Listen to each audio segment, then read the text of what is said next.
સો આજે લાસ્ટ દિવસ હતો આપણો ક્રાઇસ્ટ ચર્ચમાં અને સવાર 6 વાગ્યા છે. હવે અમે નીકળી રહ્યા છીએ ક્વીન્સટાઉન માટે.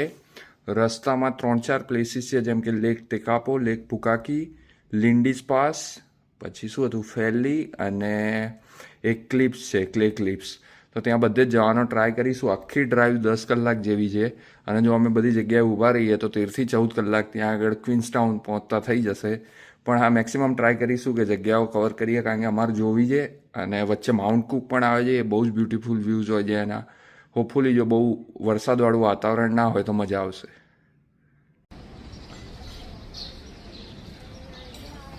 એકદમ સરસ ટાઉન છે. આનું નામ છે ફેરલી. એકદમ ક્યુટ ટાઉન છે અને અહીંયા એક બહુ જ પોપ્યુલર કોફી હાઉસ છે. નોટ રિયલી કોફી હાઉસ, પણ બેક હાઉસ. એટલે ત્યાં બધી બેકરી પ્રોડક્ટ્સ અને કોફી મળે છે. ત્યાંથી હવે એક કોફી લઈશું.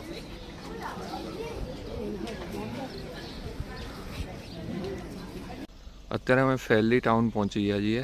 આ એક નાનું ટાઉન છે અને ચારે તરફ આવા પર્વતોથી ઘેરાયેલું છે.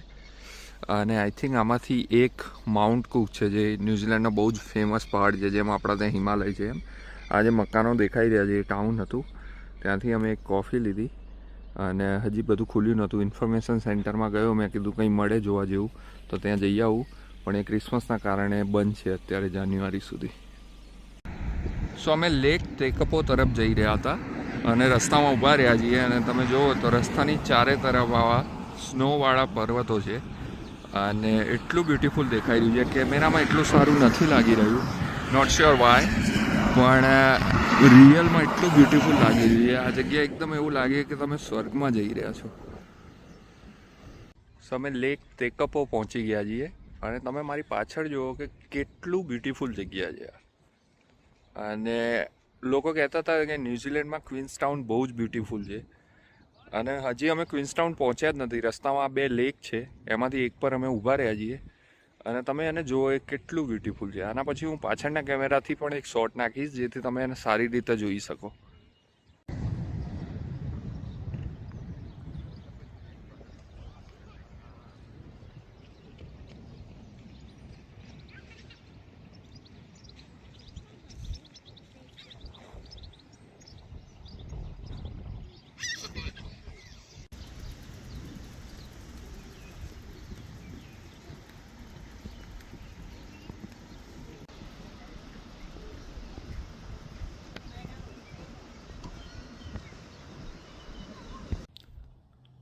સો અમે લેક પુકાકી જઈ રહ્યા હતા અને વચ્ચે એક લુકઆઉટ પોઈન્ટ આવ્યો, તો ત્યાં પણ લેક પુકાકી ટચ થાય છે, કારણ કે લેક બહુ જ મોટું છે અને અહીંયા પણ ખૂબ જ સરસ વ્યૂ હતો. તો અમે એનો એન્જોય કરવા માટે ઊભા રહ્યા. પહેલાં એવું થયું મને કે મારે ઊભા નથી રહેવું, પણ પોતાની જાતને રોકી શક્યો નહીં અને પાર્કિંગમાં ગાડી વાળી જ દીધી, કારણ કે એટલું સુંદર દેખાઈ રહ્યું હતું. ઓન ધ વે અમારું ધ્યાન પડ્યું અને અમે ઊભા રહ્યા. અહીંયા લેવેન્ડરના ફાર્મ્સ છે, એટલે કે અહીંયા લવંડરની ખેતી થઈ રહી છે અને અહીંયા લેવેન્ડર આઈસ્ક્રીમ અને બીજી પ્રોડક્ટ્સ અને સોવિનિયર્સ મળે છે. સો આ લેક પુકાકી છે. અમે લેક પુકાકીથી નીકળી ગયા છીએ અને અત્યારે સામે જ માઉન્ટ કુક દેખાઈ રહ્યો છે. એકદમ બ્યુટીફુલ, તમે જુઓ, એકદમ ચમકી રહ્યો છે, કારણ કે અત્યારે જોરદાર તડકો પડી રહ્યો છે અને બસ આ રોડ છે, આ રોડથી અમે જઈશું અને ગાડી ચલાવતા એટલો સુંદર વ્યૂ આવે છે. હું 25 વાર તમને કહી ચૂક્યો છું કે સુંદર વ્યૂ આવે છે, પણ હા, ન્યૂઝીલેન્ડ છે જ એટલું બ્યુટીફુલ. તો અત્યારે અમે ક્લે ક્લિપ્સ આવી ગયા છીએ. પાછળ તમે જો તો બધી જ ક્લિપ્સ છે એ માટીની બનેલી છે. એમાં એની સ્ટોરી એવી છે કે વર્ષો પહેલાં અહીંયા તળાવ અને નદી બંને જ હતું, પછી એ સુકાઈ ગઈ, પણ તળાવ અને નદીની નીચેની જમીન હતી એ વીક રહી ગઈ, સ્ટ્રક્ચર એટલું સ્ટ્રોંગ થયું નહીં અને પછી હજારો વર્ષો સુધી પવન આવ્યો, વરસાદ આવ્યો અને એના પાણીના લીધે આવું ફોર્મેશન લઈ લીધું છે. આ જોવામાં એકદમ સરસ લાગી રહી છે, પણ તડકો બહુ છે એટલે ચાલવામાં તકલીફ થાય છે, કારણ કે બહુ જ લાંબી ટ્રેલ્સ છે ત્યાં સુધી પહોંચવા માટે. હું ઉપર જઈશ તો એક નાનો શોટ લઈને તમને બતાવીશ કે નજીકથી કેવું દેખાય છે. આ ક્લિપ્સની હાઈટ જ પહાડ જેટલી છે અને આ વચ્ચેની ગેપ છે વરસાદના પાણીથી થયેલી છે, જેમાં બધા ચાલી રહ્યા છે. બહુ જાયન્ટ સ્ટ્રક્ચર છે. અત્યારે જે ક્લે ક્લિપ્સ પર અમે આવ્યા હતા એનો રસ્તો થોડો ખરાબ હતો, એટલે કે ગ્રેવલ્સ હતા, ખરાબ નહોતો, પણ સ્પીડ ઝોન 30 નહોતો. ત્યારે મને રિયલાઇઝ થયું કે કેમ આવું છે, પણ પછી અહીંથી આપણે જોઈએ તો લાગતું નથી કે અહીંથી 100 કિલોમીટરના ડિસ્ટન્સમાં કોઈ પણ રહેતું હશે, એટલા માટે મે બી એ લોકોએ એટલું ડેવલપમેન્ટ નથી કરેલ. સાવો કંઈક રોડ છે જેને હું ગ્રેવલ્સ કહું છું, અને ગ્રેવલ્સ રોડ જ કહેવાય. અને એટલે હું કહેતો હતો કે થોડું ડિફિકલ્ટ રહ્યું આવવાનું. આ 7 કિલોમીટર સુધી છે આવું.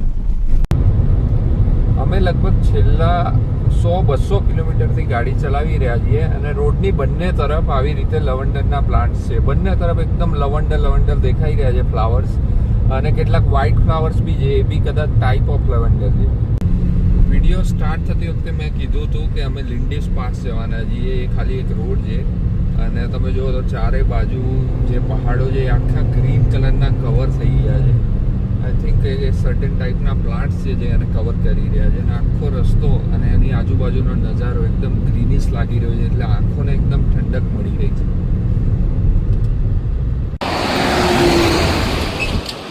કંઈક આવું લિન્ડીસ પાસ નજીકથી દેખાય છે.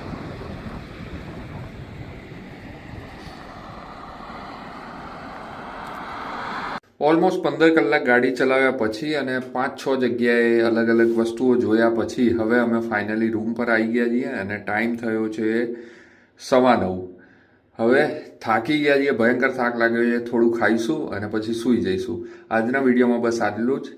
કાલે ક્યાંય જઈશું તો બીજો વિડીયો રેકોર્ડ કરીશું અને તમને બતાવીશું. મળીએ, બાય.